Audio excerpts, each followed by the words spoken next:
Our next item on the agenda is a discussion regarding an appropriation of up to $200,000 for the purchase of the Utah State Hospital property for the Central Utah Water Pipeline Project. I invite Dave Graves. Dave Graves. Yeah, to come up and present this item. While Dave's coming up, may I just say to this group, you're welcome to stay, and it's also okay if you slip out. Do whatever is best for you. Thank you. Appreciate the opportunity to come and present this item today. What we're asking to do is, as you're aware, with the Central Utah project, we've been, for the past several months, negotiating with the state hospital to secure the right-of-way and easements through the hospital property for the pipeline to be constructed through that property on right-of-way that would be city right-of-way and potentially would be for our future street alignment through that property. We have completed appraisals, both the city and the state, and have come up with a final purchase price on that property. The total amount of that purchase is $422,530. That includes the property and a construction easement, as well as a price for the purchase of the fruit trees that are within that area through the hospital property. Central Utah, with their project, has agreed to reimburse the city of that cost, the entire cost of the fruit trees, and additional costs for the permanent easement as well as the construction easement. We didn't have those figures until just a couple of days ago, and we do have those now. That's what I was asking. The price on the easements that will be reimbursed from Central Utah will be $112,300.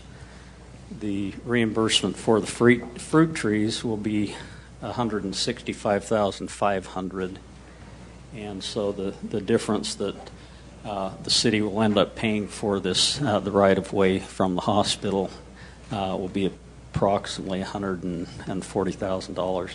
We currently have money that was budgeted through the budget process this year of approximately $275,000, and so what we're asking is to make a temporary budget transfer out of one of our other capital projects fund to be able to complete the transaction with the hospital, get the reimbursement back from Central Utah Conservancy District, and then put that money back into that fund. Okay, thank you. Miss Dayton, sorry. Yes, that was it was kind of a hybrid. Try it again. Dayton. Go ahead, Mrs. Warner. Mrs. Dahl-David. Something. Definitely Dayton. So I wanted to get those numbers straight. You said $420,000 was the total cost, and then you broke it down with $112,000, $165,000 was the $112,000, the $165,500 are reimbursements that we'll be getting back. The $422,000 is the total expenditure to the state for the property purchase and the easement purchase. So I'm seeing the difference there is about what? Where do you come to? What are your numbers? 32 and 22, so 55-ish. 155. Yeah, around $150,000, and that would come. That 150 would come out of the money that we currently have, which was the 275 in that budget. All right. Thank you. I appreciate that. Go ahead. And this is a project that has been online for some time. We're not just buying this to promote or get the CUP project through, but rather it has been part of the transportation mapping for a long time. The roadway has been shown through the hospital property for many, many years. In 1998, we actually defined that roadway corridor in a previous agreement that we had with the state hospital, and then we've subsequent to that entered into another agreement with them to define where that right of way, or define that right of way again, but it's the same right of way that's been there for many years. And what was the main purpose of putting the roadway on the map years and years ago? What was the main purpose for doing that as opposed to just continue using 300 South? The purpose for this roadway is that it connects the collector road system from Slate Canyon Drive over to Seven Peaks Boulevard, and so it helps to distribute the traffic off of 300 South down to 900 East and then back up to Center Street. So as opposed to having most of the people that live up in that area drive down through a smaller 300 South Street, it creates a larger thoroughfare for them to get through.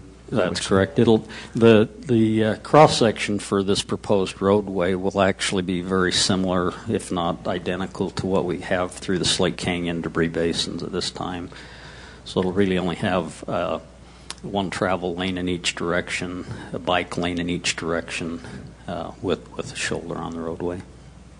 And does that shoulder have enough parking? Can you park along that shoulder? It would have enough room to have parking on there. Whether or not we want to encourage parking, I'm not sure that decision's been made yet. And will there be sidewalks? There will be sidewalk on one side of the street, and there will be a planter on one or both sides of the street. Thank you. Just a quick question for Mr. Graves. I've received a number of emails just from residents in that area, as I'm sure you have as well, regarding concerns that they're going to have a road in their backyard. What exactly will be the impact on residents there? Do we know how many homes are going to have a change in their well-being? Well, I'm not sure that we know exactly what those impacts may or may not be. There will be, I believe, probably about 12 to 15 homes that would have a street on the back side of their properties.